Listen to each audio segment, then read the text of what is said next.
आज Doubtnut app download करें। Doubtnut पर अपने सभी गणित, रसायन विज्ञान, भौतिक विज्ञान और जीव विज्ञान के डाउट्स का करो सफाया। बस प्रश्न की फोटो खींचो, एक ही प्रश्न को क्रॉप करो और तुरंत वीडियो सोल्यूशन पाओ। अभी डाउनलोड करें। प्रश्न है, निम्न में से कौन से कथन सही हैं? कथन 1, फ्रेनुलम एक पेशीय अंग है जिसके द्वारा जीवा मुखवास के आधार पर जुड़ी होती है। कथन 2, जीवा की निचली सतह पर छोटे छोटे उभार के रूप में पैपिला पाए जाते हैं। कथन 3, ग्रासिका भोजन व वायु का उभयनिष्ठ मार्ग है। कथन 4, आमाशय के ग्रहणी में खुलने को ओडोई की अवरोधनी द्वारा नियंत्रित किया जाता है। कथन 5, कोला 3 भाग उपरोही, अनुप्रस्थ, तकरोही भाग होते हैं तथा अंतिम भाग मलाशय में खुलता है। यहाँ आपको प्रश्न में 5 कथन दिए गए हैं। आपको पहचानना है कि इनमें से कौन से कथन सही तथा कौन से कथन गलत है और पहचानने के पश्चात नीचे दिए गए 4 विकल्पों में से सही विकल्प का चुनाव करना है। तो चलिए पहचानते हैं। सबसे पहला कथन है, फ्रेनुलम एक पेशीय अंग है। तो फ्रेनुलम क्या होता है, चलिए जानते हैं। फ्रेनुलम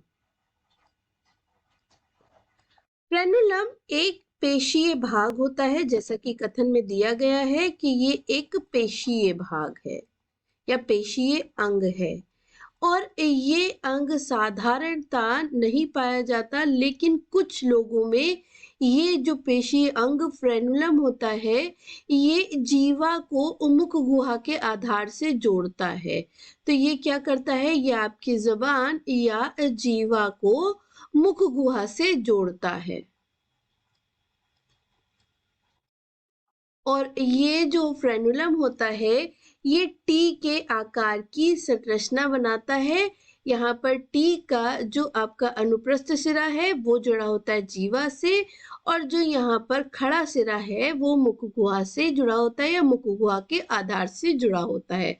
अतः क्योंकि हमने यहाँ पर देखा कि ये एक पेशीय अंग है जो मुख गुहा के आधार पर जीवा को जोड़ता है, सही कथन है। तो पहला कथन हमारा सही कथन है। बढ़ते हैं दूसरे कथन की तरफ। दूसरे कथन में दिया है, जीवा की निचली सतह पर छोटे छोटे उभार के रूप में पैपिली पाए जाते हैं। तो जो हमारी जीवा या जुबान होती है, जीवा या जुबान होती है जिसे हम कहते हैं, ये इस जुबान के पूरी सतह पर आपको छोटे उभार मिलते हैं। पूरी ही सतह पर आपको छोटे छोटे उभार मिलते हैं और इन उभारों को हम कहते हैं पैपिली। पैपिली कहते हैं इन उभारों को। तो यहाँ पर जो दूसरा कथन दिया गया है कि छोटे छोटे उभार होते हैं जिन्हें पैपिली कहते हैं, सही कथन होगा। बढ़ते हैं तीसरे कथन की तरफ। ग्रासिका, ग्रासिका क्या होती है? तो ग्रासिका हमारे पाचन तंत्र का वह भाग है या वह अंग होता है, वो अंग है जो आपके आंख, कान, नाक तथा मुख गुहा को जोड़ता है। तो ये मुख गुहा को जोड़ने का कार्य करता है, सारे अंगों को जोड़ने का कार्य करता है। तो यहाँ पर आंख से आने वाली जो लेक्राइमल डक्ट होती है, कान से आने वाली यूस्टेकियन डक्ट होती है, नाक से आने वाला नेजल पैसेज होता है और मुख से आने वाला जो हमारा खाना होता है, भोज्य पदार्थ होते हैं, वह सारे एक साथ ग्रासिका में खुलते हैं और ग्रासिका से ही जो आंख, कान और मुख से आए हुए पदार्थ होते हैं वह चले जाते हैं आपके खाने वाले जो पाइप होता है, खाद्य पाइप में, और जो आपकी हवा होती है वो नाक से चली जाती है आपकी हवा वाले पाइप में। तो ये हवा के पाइप में चली जाती है जिसे हम ट्रैकिया कहते हैं। तो यहाँ पर ये नाक से आने वाले जो पदार्थ होते हैं, या हवा होती है, वो चली जाती है ट्रैकिया में और बाकी सारे पदार्थ यहाँ से चले जाते हैं। कहाँ पे? वो सारे पदार्थ यहाँ से चले जाते हैं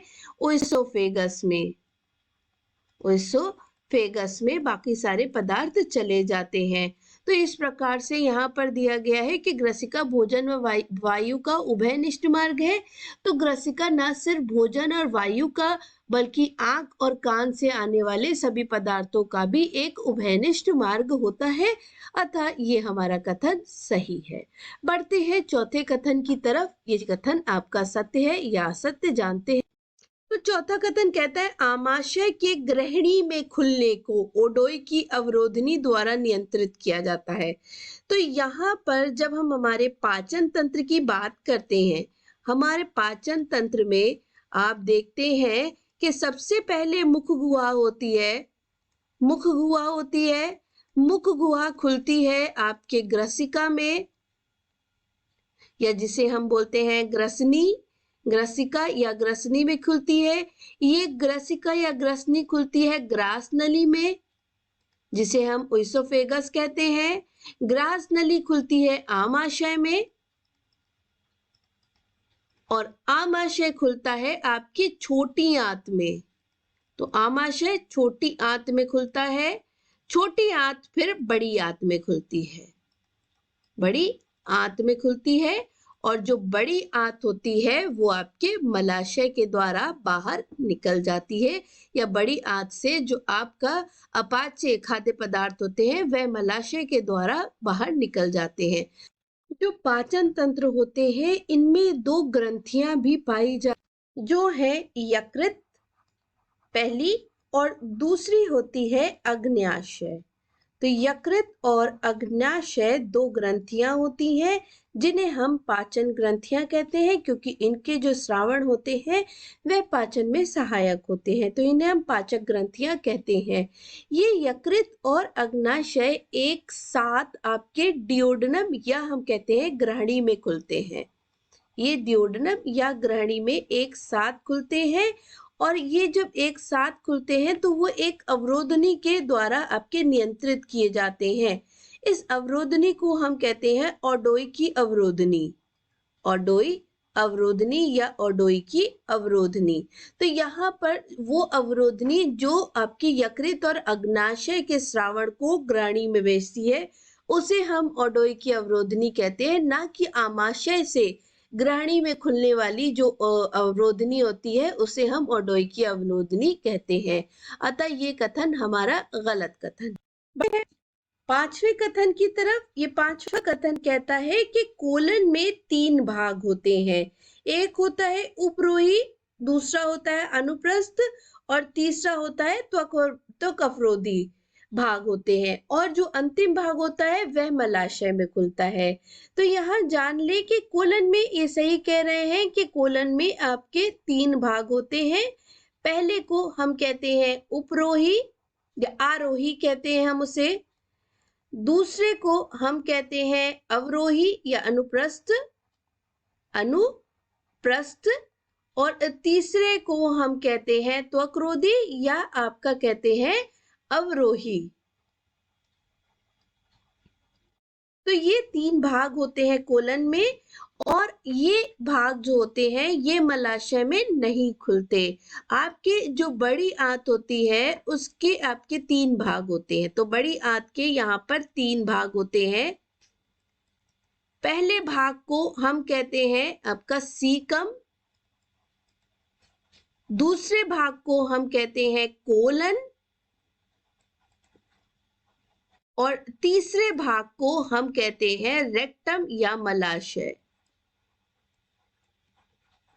ये जो रेक्टम भाग होता है ये आगे मलाशय में खुलता है। तो रेक्टम भाग मलाशय में खुलता है, ना कि कोलन भाग मलाशय में खुलता है। अतः हम कहेंगे कि ये आपका जो 5वां कथन है वह भी गलत कथन है। तो यहाँ पर जैसे कि हमने देखा कि पहला, दूसरा और तीसरा कथन सही, चौथा और 5वां गलत है। तो यहाँ पर हम देखेंगे विकल्प में पहला विकल्प है वो कह रहा है पहला, दूसरा और तीसरा सही कथन है, अतः ये हमारा सही विकल्प होगा।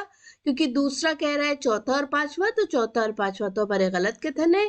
तीसरा कह रहा है पहला, दूसरा, तीसरा, चौथा, 5वां सारे सही है, तो ये भी गलत है क्योंकि आपका चौथा और 5वां गलत कथन है। और चौथा विकल्प कह रहा है पहला, तीसरा और चौथा।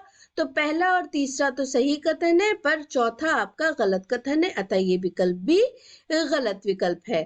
तो विकल्प पहला या पहला विकल्प हमारे प्रश्न का सही उत्तर और सही विकल्प है। धन्यवाद। कक्षा 6वीं से 12वीं से लेकर नीट, IIT, JEE वो एडवांस के लेवल तक 1 करोड़ से ज्यादा छात्रों का भरोसा। आज ही डाउनलोड करें डाउटनेट ऐप या व्हाट्सएप करें अपने सारे डाउट्स 8400 400 400 पर।